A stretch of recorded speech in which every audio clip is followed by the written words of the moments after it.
Hello, we are here in our series of New Life with Dr. Michael Laitman with the days of Corona in two different studios. Hello, Dr. Laitman. Hello, everyone. We are in program number 1219, and I wanted to talk to you about Corona, a little bit about money. Not just about money, but also the culture we live in. There are many people that during this time of the Corona look at as the Corona comes to teach us a lesson that we've overdone it, that we exploited nature, that we were too greedy, we went overseas too much, we bought too much, all that mess that we did here.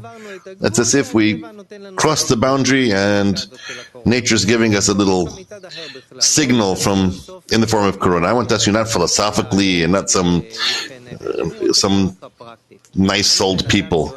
I want to ask you practically. I'm a person who likes to eat good. I'm a person who likes to have fun. I like going overseas. No, I'm not stealing anyone for that. I work hard. I truly tear myself up to make a living, and I like things. For example, I like to eat in good restaurants. What's the problem with that? I don't understand this. What is the problem? I didn't steal from anyone. I didn't take from anyone. I worked hard. Why shouldn't I enjoy my life? Aren't we living to enjoy? Well, and let's say that I have a father, and my father is the manager of a big empire of, I don't know, computers or construction, builds all over the world, billions, investments, and all that. And I like to eat in very fancy restaurants and to eat and to work in some small thing. My father wants me to come to a state in which I'll be able to replace him out of love. So what does he do? How will he obligate me to invest a little bit more in studying and learning and taking on more responsibility and each time make decisions better? Well, so what should we do? Look, in such a situation, it's a problem because it's like the child's not challenged. He was given everything on a silver platter and he doesn't develop. I understood the example. He doesn't learn. He doesn't develop. He doesn't build himself to be capable on his own to reach good things in life. Back to Michael. So what to do? I just don't know if it's the proper example for this situation. Yes, the father wants his child to grow up. But the child's fine. He's saying, what's wrong? What's bad? I'm having fun. No. That's not what I'm saying. I'm saying I worked hard, and I have, thank God, I can fund the things that I want to enjoy. I don't understand this whole concept of, oh, you're doing too much, you're eating too much, you're buying too much. I don't care about what people say or not what people say. I care that there is a certain plan, a program above me of my father. And according to that program, I have to grow up. And I don't want to grow up that way. I work. I'm not stealing. I'm a good citizen. Yes. I enjoy life. I go to overseas with my family, with my children, Disneyland, and restaurants. What's bad? Exactly. That's my question. You took the words out of my mouth. But it turns out that it's not enough. It's not according to my mind that things work. I see that it doesn't manage the way according to my intellect. The script should be completely different. That's why I'm coming with a question. What's happening here? What's happening here is that we have to recognize the different plan. What is the different plan? The plan is that in nature, we have a problem with this plan. There's an upper plan, a program that we need to grow with and to reach certain high degrees in the perception of our reality, in our behavior, and we don't want to recognize that. We don't even understand where we're going. This growth that you're talking about, this more advanced state, this more developed, wiser place, does a person not enjoy his life there? Yes, but now he doesn't understand that. No, I'm asking, what's the problem with the person liking to eat well and has money for going to good restaurants? What's the problem with that? It's not a problem. It's just that for the time being, he's not advancing according to a higher plan that was prepared for him. I understood, meaning while we're being busy with all the fun and enjoyment that we're doing, like going overseas, changing our houses and cars and restaurants and all that, that's good for us and fun. You see, there's no problem with it, but while we're busy only in that, we're not advancing to some higher place. Truth. Okay, that higher place, that more advanced place, you're talking about the development of our consciousness, our understanding of life, emotionally and intellectually.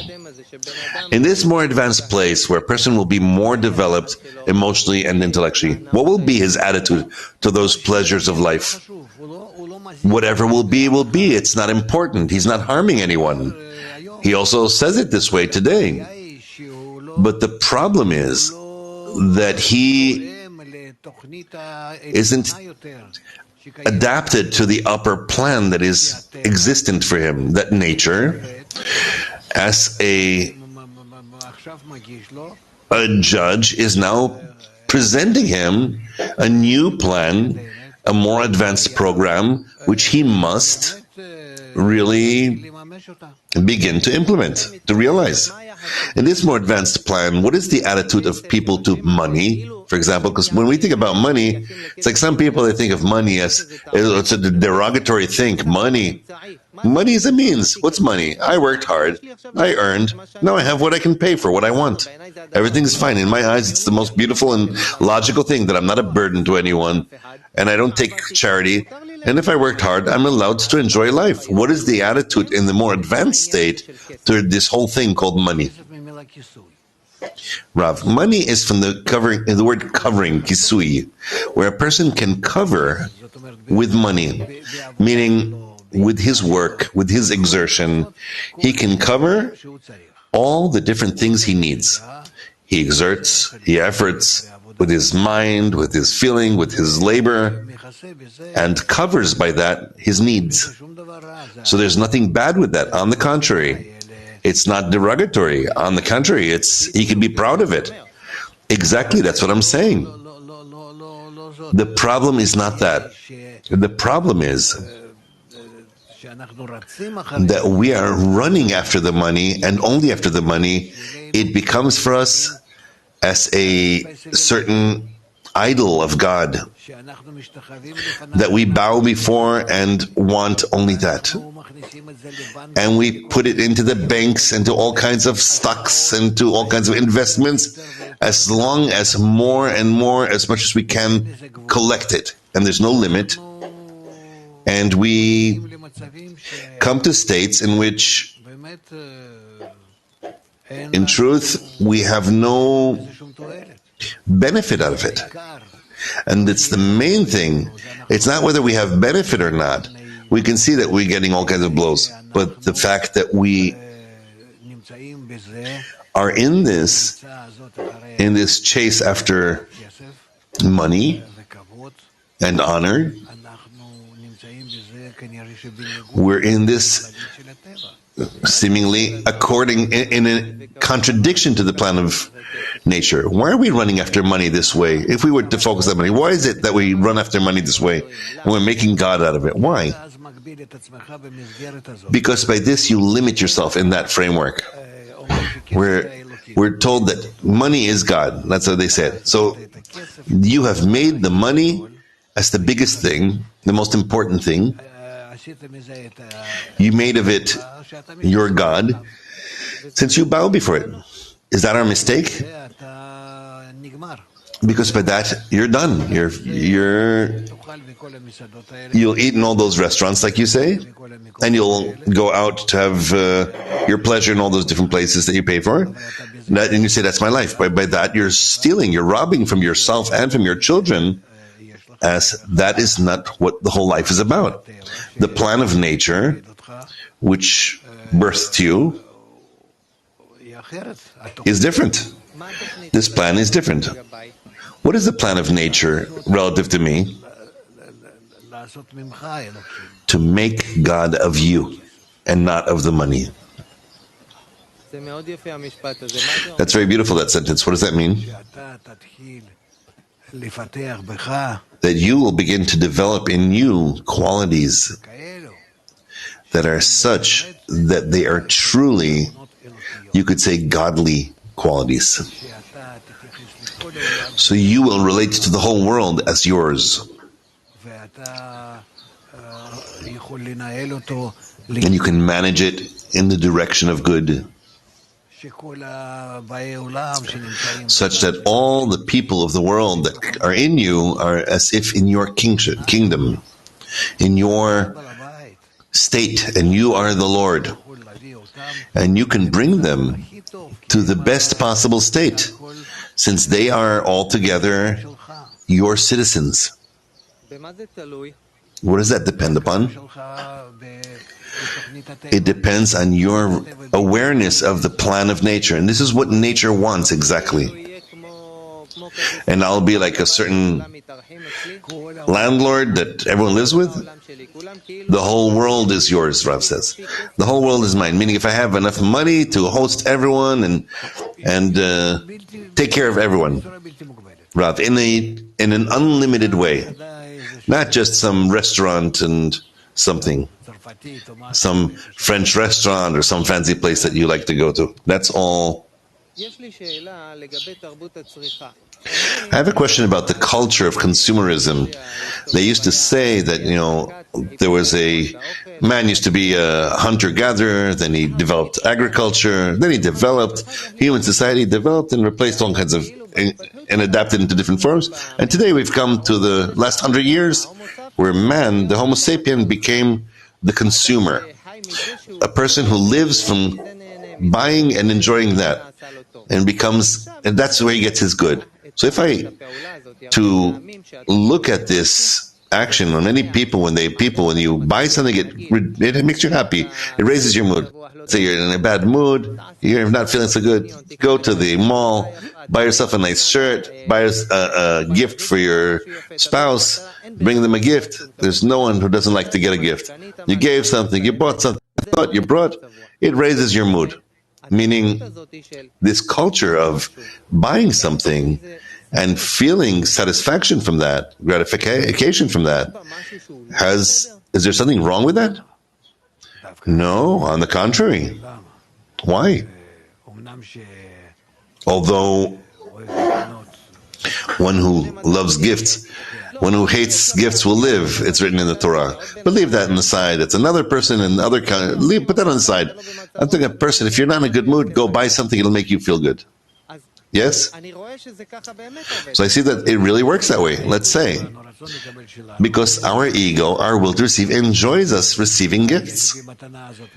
In this gift, there's something that is a sign that I'm being respected, that I'm loved, a sign that I'm remembered.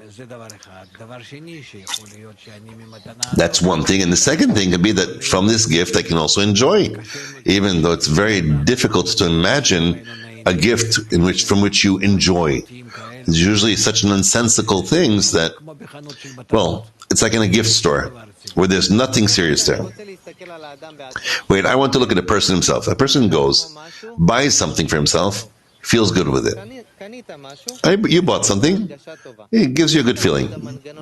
How does that mechanism work where I bought something and I feel good? Why, when I buy something, I feel good in my mood? Well, maybe you will feel even better if you were to argue with the buyer and buy it at half price. For sure I'll feel better, there's no doubt. That's our Israelis' profession. So why does it work that way, that haggling? Why does buying something make you have a good feeling? Why does it fill you? It fills your ego. What does it mean by it fills my ego? My desire for something to acquire, to buy, to receive, to bring it closer to me even, is a desire that is egotistical. And then when I feel it, I enjoy. But altogether, it operates for a short period of time. It operates for a short period of time. Why only for a short period of time? You took my next question from my own mouth. Because our ego is very interchangeable. It's like a counter on a taxi. The wheel is just turning there, and what I bought a moment ago, or even 10 minutes ago, with every minute that passes, I'm already less satisfied by it. So you buy something else. In that case, we have to go to work and to toil and to labor. That's our whole life is that way. Work and buy, work and buy. You see something in this that is flawed? It's endless. There is no purpose that could possibly satisfy me. Where eventually I stop and I say, nice, enough. No, I can't. I can't. Like say, stop for a moment. That the world needs to stop. Why can't I stop and say that's it? Because our ego is constantly growing. It's constantly growing, non-stop. It's constantly spinning. That counter is spinning inside. It's like this motor inside is just spinning and spinning. Therefore, I am constantly distancing the state that I had and feel that once again I'm empty. Could it be that the pace is increasing here? Meaning that that's for sure. Meaning that the time that shortens between acquisition to acquisition and pleasure to pleasure becomes smaller. Every next moment is half the previous moment. You understand? That if once I needed to go out once a year on vacation for a week, now I need to go out for a month in the summer and a month in the winter, and it's not enough. Why? Why is it built that way? You're really right. Why does it work that way? Our ego grows in order to bring us to a very exalted goal, for us to fill ourselves with a great force, with great fulfillment. And if we don't do that, we leave it empty, and it's nevertheless looking beyond that. And therefore, as it's written, one cannot die without half his passion or his desire still in his hands. So this story always goes to a place that is less and less pleasurable, meaning the chase will be greater, we will buy more and more and more, but the good feeling will be smaller and smaller, and then with shorter intervals of how to buy more and more, and it's like this loop will become shorter and shorter. Yes, you can see people in life.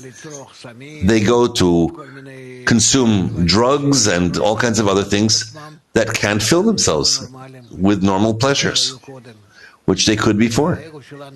Because our ego grows and demands more and more in shorter chapters. You said earlier a sentence that I wrote down and I want to go back to scrutinize. You said that this blow that comes to us, the corona, is because nature wants to make a person, not for the money to be his God, but for the person himself will become God. Yes? How is that connected to that chase that we're doing where it's getting shorter and tak, tak, tak, like you said, in order to reach the final despair, truly, the finite, fatal despair, where we will want to bury our ego and move to the different form of feeling, a new one, which is not in order to receive from the whole world, but rather to give to the whole world. What does that mean? There is a psychological inversion here. It's like with my children. As much as I give them more, I enjoy more. Completely. It's the most precise there is. So it could be the same thing here for us. As much as I give to the whole world, to everyone, I enjoy more. But in an unstoppable way. Unlimited. Give me an example so I will understand. What is give to the whole world? I can't grasp that. With the children, I understood. From there, I lost you. When I give to my children, when I have money to buy something for the kids, it makes me feel the best. Because you are built that way on behalf of nature. But towards other people, strangers, you're saying? Yes, you don't have it. On the contrary, They're strangers. What? I'm going to buy them something. That's why they're called strangers. Where the more you're better than them, you enjoy. Towards a child, you can be less than him. And you enjoy this. What do you mean less than him, than the child? Let's say you're playing with him with something. You don't need to succeed, to earn, to be proud that you won. No. You're happy when he wins. Look later, when you were filmed, what a face you have now when you see that. So that face you need to relate to others. As much as I enjoy, don't close that smile. No, it's a little less rejoicing. Oh, so here there needs to be, therefore, a method of correction, so that we will feel that the whole world is much closer to me than my child. It's not closer to me than my child. Then I'm telling you, it really is closer. Imagine to yourself, try to imagine to yourself that you will receive in the mail some booklet from an incognito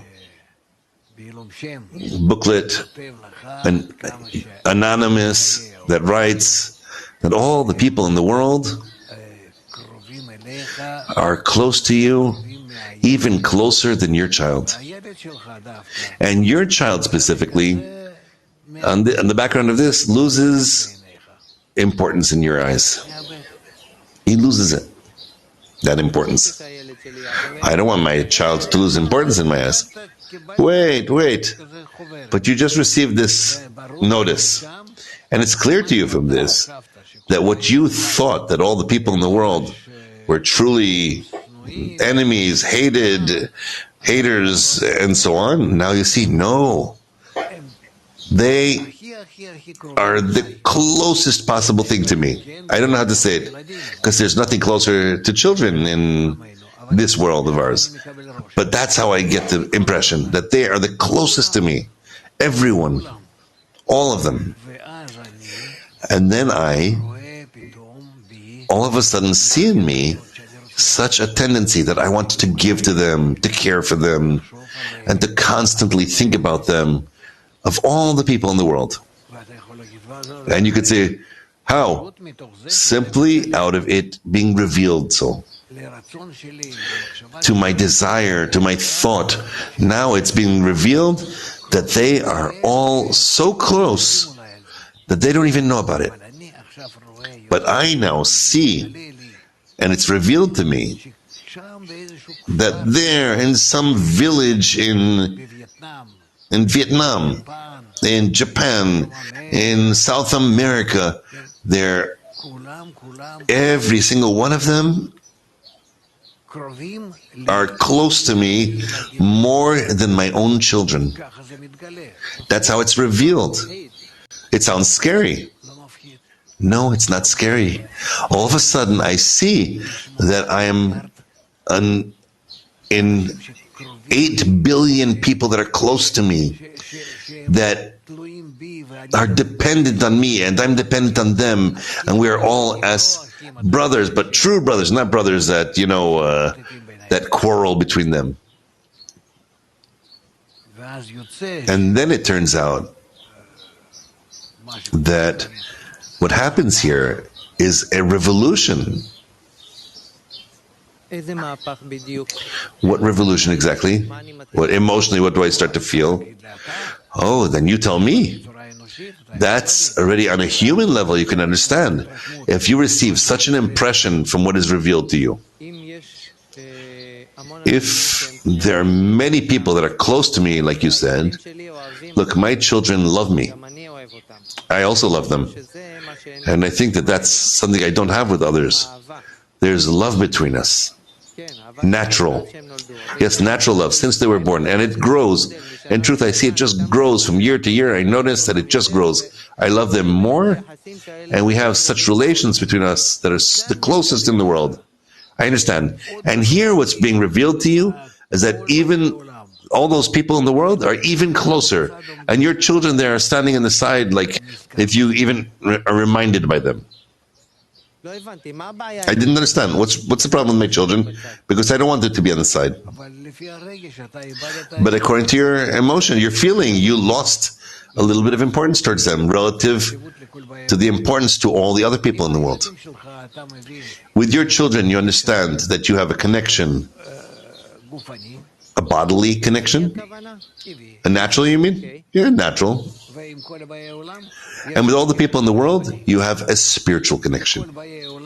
As all the people in the world are the parts of your soul, your eternal soul.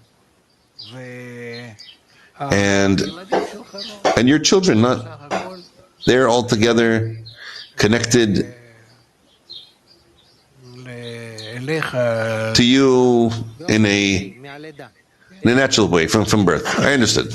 Okay, I want us to close this circle. Look how beautiful. We start to talk about money and what's wrong with money, and you said there's nothing wrong with money, but the fact that a person is constantly chasing endlessly to buy, to work, and it constantly gets shorter because you're less satisfied, that caused us making money into God, and now what comes is this corona to advance us to a state in which a person himself will become God. How is it connected to the fact that all of a sudden he has love for all the people to the world? He feels that they are part of his soul, that if he collects them together in the connection with them, he receives the feeling that he is spread out throughout all of nature, all over the world, and it's all for him. Does that sensation fills a person here inside in his mood and the feeling of his satisfaction more than shopping? There's no greater feeling, better ruling, eternal feeling than that feeling that you discover all the people in the world as the parts of your soul, and the force, the general force that dwells between you, you feel it as the upper force. In such a state, last question because our time is up. In such a state, what's the relationship of a person towards money? The relationship of a person towards money, if it's needed, then he uses it. If he doesn't need it. He doesn't need to overcome something here. He doesn't need to use it in order to be proud or with others or something. If he can give it out to others, he does. He himself doesn't need anything, just for it to be good for everyone else. That's the essence of the change that is changed inside of him, in his head, that it'll be good for everyone. Yes, that's not enough. Seems like a very big thing. Yes, is that where Corona wants to lead us, to that change? For me to have it, make it so it'll be good for everyone? Yes, and if we do that, we will come to a state in which we will feel all of reality in such a way that we will feel ourselves in eternal existence, in perfection, in an endless perception. Meaning the transition is from chasing after money so that I will have it good, to a state in which a person already sees much broader, that it will be good for everyone. Yes. Rav Laitman, but everyone is also me. It's mine. Because all of a sudden I discover that they're mine, like you said before, that they're close to me. Yes, yes. Rav Laitman, thank you very, very much to you. Thank you too for being with us. New life, we're learning to live good. Come back again.